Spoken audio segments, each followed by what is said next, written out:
हाँ तो प्रिय सज्जनों, आपकी सेवा में इतिहास प्रसारित किया जा रहा है। बंगाल का शेर, भारत का दीवाना, नेता वीर सुभाष चंद्र बोस उर्फ नीरा नागनी बसंत कुमार, अमर कैसेट इंडस्ट्रीज हापुड़ वालों के सौजन्य से ये खेल, ये इतिहास आपकी सेवा में प्रसारित किया जा रहा है, जिसके गायक कलाकार हैं ओम प्रकाश सिंह, नजीबाबाद बिजनौर निवासी। ढोलक पर संगति कर रहे हैं मास्टर लाल सिंह जी और चिमटे पर साथ निभा रहे हैं मास्टर संजय सिंह जी, नजीबाबाद बिजनौर निवासी। तो सुने भाई ये इतिहास।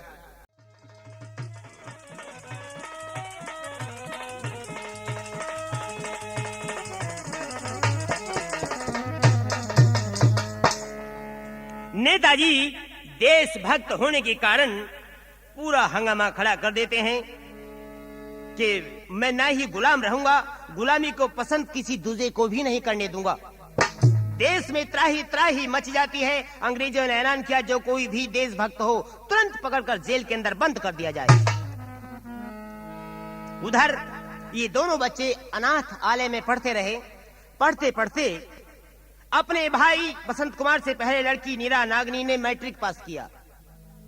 अनाथालय के प्रबंधकों ने सोचा ये बेटी है, इसका कोई रक्षक नहीं, इसलिए इसकी शादी का करना भी हमारा ही परम कर्तव्य होता है।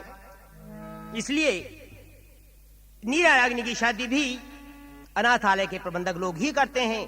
कहां शादी की, सुनिए। एक पुलिस कप्तान था जो था जनरंजन दास, पहली नारी मर गई थी दूजी की तलाश। तो नीरा नागनी की शादी और हुई इन्हों के साथ, अब तो अकेला रह गया ये बसंत कुमार अनाथ। अकेला रह गया। कुछ दिवसों के पश्चात बसंत कुमार ने भी मैट्रिक पास किया। उधर नौजवान हुआ।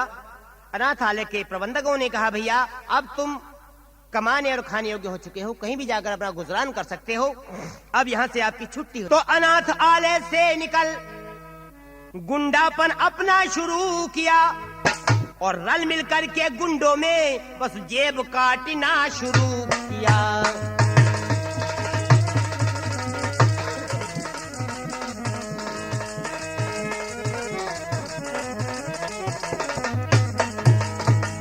जेब काटना शुरू कर दिया। अनाथालय से निकल करके ही और गुंडों की चुंगल में फंस जाता है। लेकिन कहावत है बुजुर्गों की, हर एक रोज चोर का दांव लगता है तो एक रोज साध का भी लग जाता है।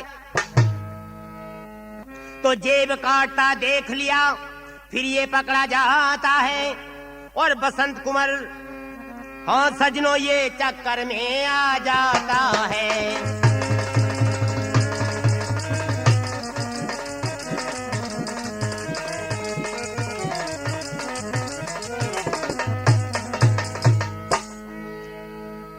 बसंत कुमार तो गया जेल में, अब नेताजी का हाल सुनो।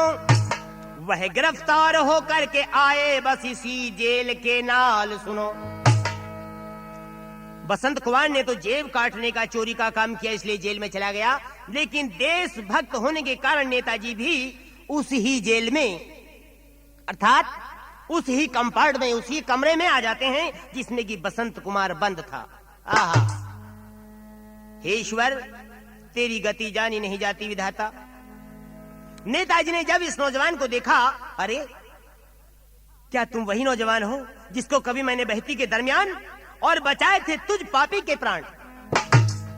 मैंने तो तुझे इसलिए बचाया था कि देश के लिए एक अकेला नौजवान ही न जाने कितना कार्य कर जाए, लेकिन तूने तो दूसरों के लिए कोई कार्य शेष नहीं छोड़ा जो भारत माता की कोई सेवा कर लेता। पापी, इससे पहले अच्छा होता अगर मुझे ये मालूम होता तो मैं तुझे बसते हुए को भी मार डालता। क्या दुष्ट मेरी आंखों से ओझल हो जा। बसंत कुमार नेताजी के पैरों में पड़ जाता है। कहा बाबूजी मुझे क्षमा कर दीजिए, मुझसे भूल के वशीभूत ये कार्य हो गया, भविष्य में ऐसी गुस्ताखी नहीं करूंगा। तो कहने लगे नेताजी और सुन के बसंत कुमारी की बात, ये कहने लगे नेताजी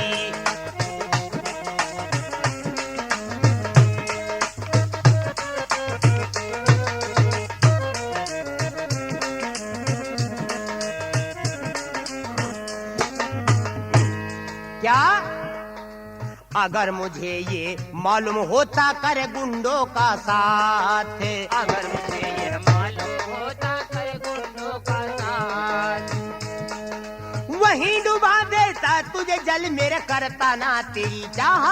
कहने लगे नेताजी सुन के बसंत कुमारी की बात, कहने लगे नेताजी।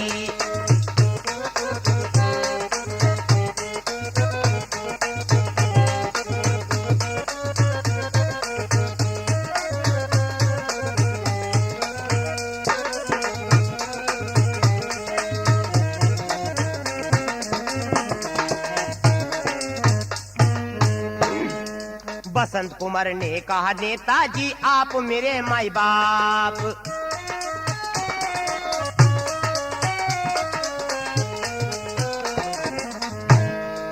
बसंत कुमार ने कहा नेताजी आप मेरे माई बाप, और जैसे कहो मैं वैसे करूंगा, माफ करो मेरे नाथ।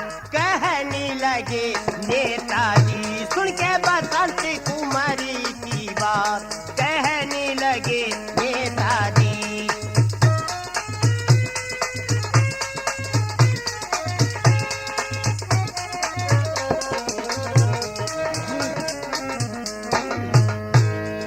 कहा नेताजी देश की सेवा करूंगा मैं दिन रात,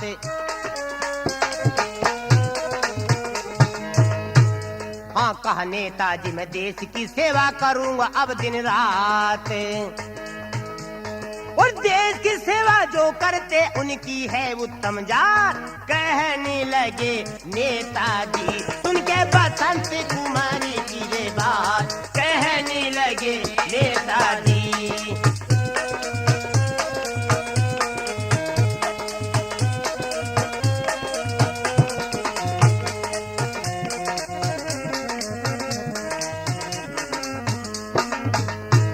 और इतनी कह सुनकर दोनों ने तभी मिलाया हाथ,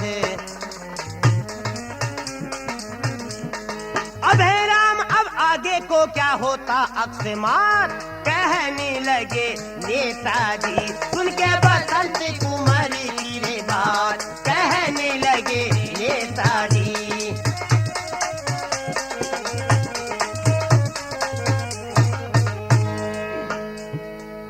जी हाँ, ये बसंत कुमार रोने लगा और कहने लगा हे नेताजी, हे बाबूजी, मुझसे बहुत बड़ा अपराध हो गया है, आप मुझे क्षमा कर दीजिए, आज के बाद कभी ऐसी गुस्ताखी नहीं करूंगा। अरे रोया यूं बसंत रे नैनों में आंसू डार के, मुझको कर दो माफ बाबू बोला यूं पुकार के।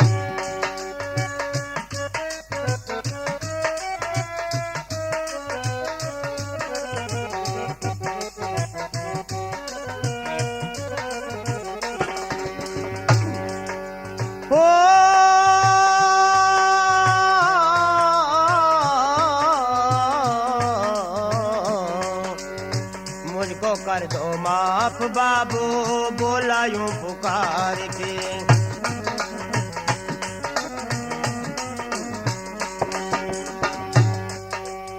खोटा काम मैंने किया नहीं मुझे ज्ञान था, आपने बचाया मुझको नहीं रहा ज्ञान था।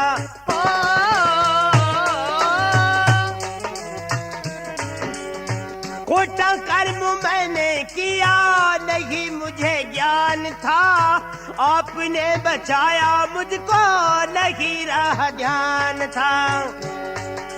आपकी कृपा से मैं आया बीच में संसार के, मुझको कर दो माफ बाबू बोला यूं पुकार के।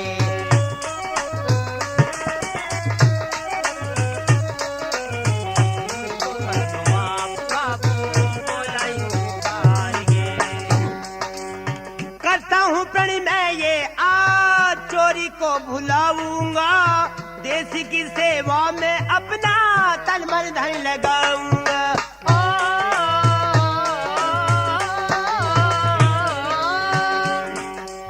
करता हूँ प्रण मैं ये आज चोरी को भुला सेवा में अपना तन मन धन लगाऊंगा। आऊंगा ना जेल में मैं, आऊंगा ना जेल में, ना संग में चोर जार के।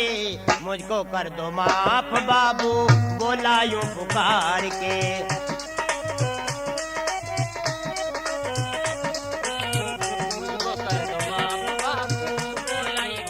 सजा मेरी थोड़ी सी फिर मैं मिलूंगा कह के इतनी जेल छोड़ी थी।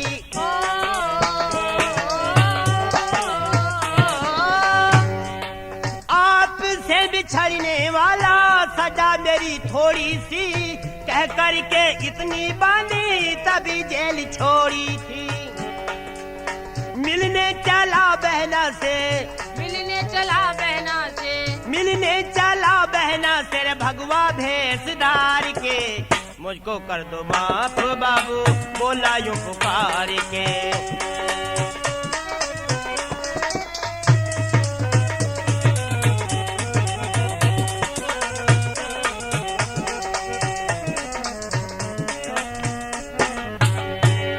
और जनरंजन जो एसपी था वो इसका बहनोई था। मिलने आया बहना से वहाँ नहीं कोई था। जनरंजन जो एसपी था इसका बहनोई था। मिलने आया बहना से वहाँ नहीं कोई था। अब है राम कहना उदेश की बही मझीधार से। मुझको कर दो माफ बाबू, बोला यूं पुकार के। इस प्रकार से हाथ जोड़ करके नेताजी से क्षमा याचना कर और चल देता है। हे बाबूजी मुझे क्षमा कीजिए, आज के बाद मैं कभी कुमार्ग पर अपना पग नहीं बढ़ाऊंगा। आज मेरी जेल की अवधि भी समाप्त। लेकिन जैसे ही जेल से निकल करके चला मन में विचार आया, आज मैं अपनी बहन से मिलने के लिए चलता हूँ जो मुझे बहुत प्यार करती थी और वो आज एक एसपी साहब की धर्म पत्नी है। लेकिन इसने वेश बना लिया भिख मंगे का और अपनी बहन की हवेली के मेन गेट पर जाकर के आवाज लगा रहा। दरवाजे पे अलख जगारिया खड़ा हुआ सन्यासी। सुन करके आवाज एकदम दौड़ी आई दासी।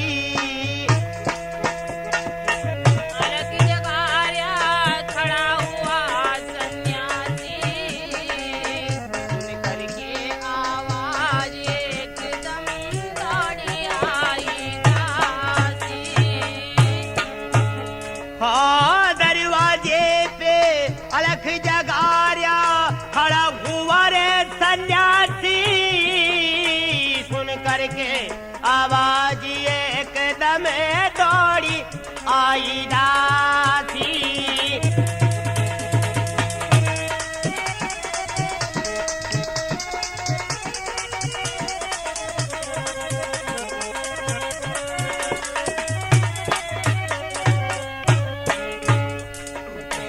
जनरंजन था अहलकार रिसीवत की धारा बहती।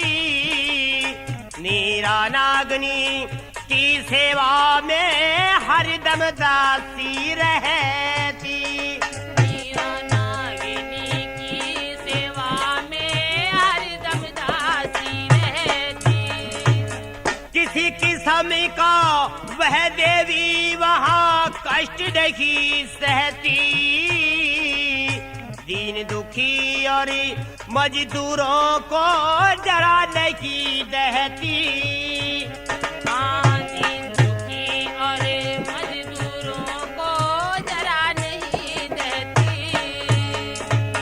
जनरंजनी तो रात दिन ही करता था रे बदमाशी। सुन करके आवाज एकदम दौड़ी आई दासी। दरवाजे पर हुआ सन्यासी। सुन करके आवाज एकदम दौड़ी भिख मंगा कोई खड़ा द्वारी पे, दासी की नजर पड़ी, बड़े क्रोध में आके उसको गाली देवे बड़ी बड़ी।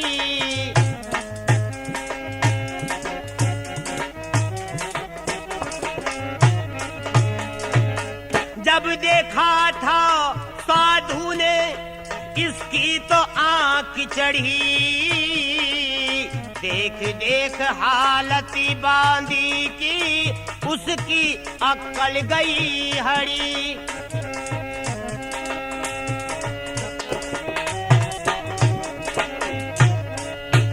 हाँ यहाँ आया क्या लेने को चला, जा मथुरा और काशी। सुन करके आवाज एकदम दौड़ी आई दासी।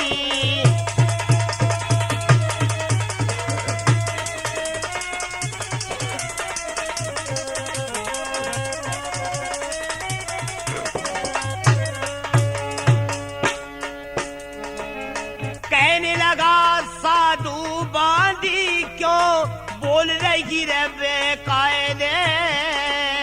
बांधी कहने लगी तेरे पिटने के हुए इरादे। हाँ बांधी कहने लगी तेरे पिटने के हुए इरादे। हाँ साधु कहने लगा अरी मती बक बक करी तू जाए दे। बांधी कहने लगी अरे क्या करता तू है बकवाद दे।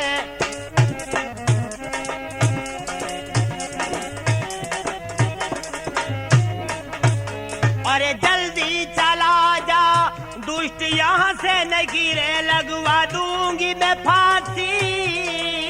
सुन करके आवाज एकदम दौड़ी आई दासी।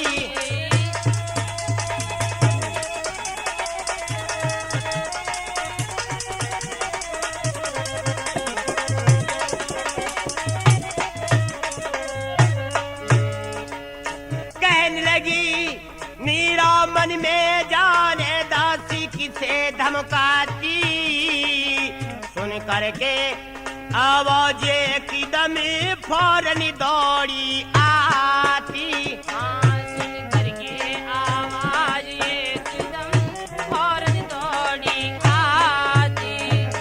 देख के अपने भैया को वो मन ही मन शर्माती। बड़ी देरी में देख भाल के भाई से फरमाती।